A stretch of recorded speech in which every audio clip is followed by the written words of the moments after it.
Hey guys, welcome back to my YouTube channel. ಎಲ್ಲರೂ ಹೇಗಿದ್ದೀರಾ? ಚೆನ್ನಾಗಿದ್ದೀರಾ? ನಾನು ಚೆನ್ನಾಗಿದ್ದೀನಿ. ನೀವೆಲ್ಲ ಸೂಪರ್ ಆಗಿದ್ದೀರಾ ಅಂತ ಭಾವಿಸ್ತಾ ಇವತ್ತಿನ ವಿಡಿಯೋ ಸ್ಟಾರ್ಟ್ ಮಾಡ್ತಾ ಇದ್ದೀನಿ. ಆ್ಯಂಡ್ ಇವತ್ತಿಂದ ಒಂದು 2-3 ದಿನ ನಾನು ನಮ್ಮ ಮನೆ ಪೂಜೆ, ನಮ್ಮ ಮನೆ ಓಪನಿಂಗ್ ಸೆರೆಮನಿದು, ಫಾರ್ಮ್ ಹೌಸಿಂಗ್ ಓಪನಿಂಗ್ ಸೆರೆಮನಿದು ವಿಡಿಯೋನ ಅಪ್ಲೋಡ್ ಮಾಡ್ತಾ ಹೋಗ್ತೀನಿ.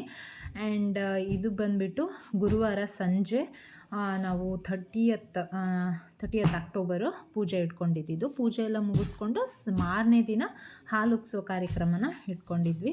ಸೊ ಸಂಜೆ ರೆಡಿ ಆಗಿಬಿಟ್ಟು ಮನೆಯಿಂದನೇ ಪೂಜೆಗೆ ಹೊರಡ್ತಾ ಇದ್ವಿ. ಹೇಳ್ಬೇಕು ಅಂದರೆ ಸಿಕ್ಕಾಬಟ್ಟೆ ಕೆಲಸ. ಆ್ಯಂಡ್ ಅವತ್ತಿನ ದಿನ ನಾವು ಅಂದ್ಕೊಂಡಂಗೆ ಪೂಜೆ ಎಲ್ಲ ಆಯಿತು. ಬಟ್ ಏನು ಮಾಡೋದು, ನಮ್ಮ ಮಾವನವ್ರಿಗೆ ಹುಷಾರಿರಲಿಲ್ಲ. ಸೊ ಹಾಗಾಗಿ ಅಷ್ಟೊಂದು ಕ್ಲಿಪ್ಪಿಂಗ್ಸ್ನ ನಾನು ತೊಗೊಳಕ್ಕಾಗಲಿಲ್ಲ. ನನ್ನ ಅಕ್ಕನ ಮಗಳಿಗೆ ನಾನು ಫೋನ್ ಕೊಟ್ಬಿಟ್ಟಿದ್ದೆ. ಅವಳಿಗೆ ಕ್ಲಿಪ್ಪಿಂಗ್ಸ್ ಎಲ್ಲ ಆ್ಯಡ್ ಮಾಡಿದ್ರಾಯಿತು ಯೂಟ್ಯೂಬಲ್ಲಿ ವಿಡಿಯೋ ಮಾಡಿ ಹಾಕೋಣ ಅಂತ ಹೇಳಿದ್ದಕ್ಕೆ ಅವಳಿಗೆ ಎಷ್ಟು ಆಗುತ್ತೋ ಅವಳು ಅಷ್ಟು ಕ್ಲಿಪ್ಪಿಂಗ್ಸ್ನ ತೊಗೊಂಡಿದ್ಲು. ಸೊ ಅದನ್ನೇ ನಾನು ಶೇರ್ ಮಾಡ್ತಾಯಿದ್ದೀನಿ.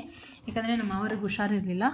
ಅವತ್ತೇ ಅವರು ಹಾಸ್ಪಿಟಲ್ ಅಡ್ಮಿಟ್ ಆಗಿದ್ದರು. ಹಾಗಾಗಿ ಅಷ್ಟು ಗಮನ ಕೊಟ್ಟು ವೀಡಿಯೋ ಮಾಡ್ಕೊಳ್ಳೋ ಅಷ್ಟು ಟೈಮ್ ಇರಲಿಲ್ಲ. ಆ್ಯಂಡ್ ಮನಸ್ಸು ಕೂಡ ಇರಲಿಲ್ಲ. ಯಾಕಂದರೆ ಪೂಜೆ ಇದ್ದಾಗ ದೊಡ್ಡವರೆಲ್ಲ ಇದ್ದರೆ ಮನೇಲಿ ಚೆನ್ನಾಗೆ, ಬಟ್ ಅವ್ರಿಗೆ ಅವತ್ತೇ ಹುಷಾರಿರಲಿಲ್ಲ.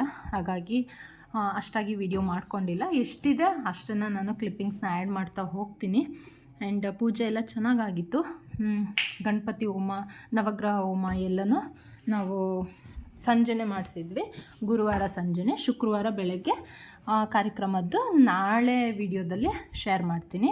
ಸೊ ಇದು 1 ತಿಂಗಳು ಮುಂಚೆನೇ ವಿಡಿಯೋ ಹಾಕಬೇಕಾಗಿತ್ತು. ಮನೆ ಪೂಜೆ ಎಲ್ಲ ಮುಗಿದ ಮೇಲೆ ಪಾಪುಗೆ ಶೀತ ಜ್ವರ ಎಲ್ಲ ಆಗಿದ್ದರಿಂದ ಅವಾಗ ಕೂಡ ನಾನು ವಿಡಿಯೋ ಹಾಕಲಿಲ್ಲ. ಆ್ಯಂಡ್ ಈ ರೀತಿ ಇತ್ತು. ಸೊ ವಿಡಿಯೋ ಇಷ್ಟ ಆದರೆ ಲೈಕ್ ಮಾಡಿ, ಹಾಗೆ ನನ್ನ ಚಾನಲ್ನ ಸಬ್ಸ್ಕ್ರೈಬ್ ಮಾಡ್ಕೊಳ್ಳೋದನ್ನು ಮರಿಬೇಡಿ. ಸಪೋರ್ಟ್ ಮಾಡಿ. Okay, thank you. ವಿಡಿಯೋನ ಕಂಟಿನ್ಯೂಸ್ ಆಗಿ ನೋಡಿ. ಆ್ಯಂಡ್ ಸಂಜೆ ಲೈಟಿಂಗ್ಸ್ ಹೊರಗಡೆಗೆ ಈ ರೀತಿಯಾಗಿ ಮಾಡಿದರು. ತುಂಬ ಚೆನ್ನಾಗಿ ಕಾಣಿಸ್ತಾ ಇತ್ತು. ಆ್ಯಂಡ್ ಸಂಜೆ ಪೂಜೆಗೆಲ್ಲ ರೆಡಿ ಮಾಡ್ಕೋತಾಯಿದ್ರು. ಸಂಜೆ 8 ಗಂಟೆಯಿಂದ ಪೂಜೆನ ಸ್ಟಾರ್ಟ್ ಮಾಡಿದರು. ಸೊ ಭಟ್ರೆಲ್ಲ ಬಂದುಬಿಟ್ಟು ಪೂಜೆಗೆ ರೆಡಿ ಮಾಡ್ಕೋತಾಯಿದ್ರು. ಈ ರೀತಿಯಾಗಿ ಕಾಣಿಸ್ತಾ ಇದೆ. ಸಂಜೆ ಲೈಟಿಂಗ್ಸ್ ಮಾತ್ರ ಆ್ಯಕ್ಚುಲಿ ಹೇಳಬೇಕಂದ್ರೆ ವಿಡಿಯೋದಲ್ಲಿ ಅಷ್ಟು ಚೆನ್ನಾಗಿ ಅನ್ನಿಸ್ತಾ ಇಲ್ಲ, ಬಟ್ ರಿಯಲಿಸ್ಟಿಕ್ಕಾಗಿ ತುಂಬ ಚೆನ್ನಾಗಿತ್ತು. ನೋಡಲಿಕ್ಕೆಲ್ಲ ಚೆನ್ನಾಗಿ ಕಾಣಿಸ್ತಾ ಇತ್ತು.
ಪಪ್ಪ ಸರಿ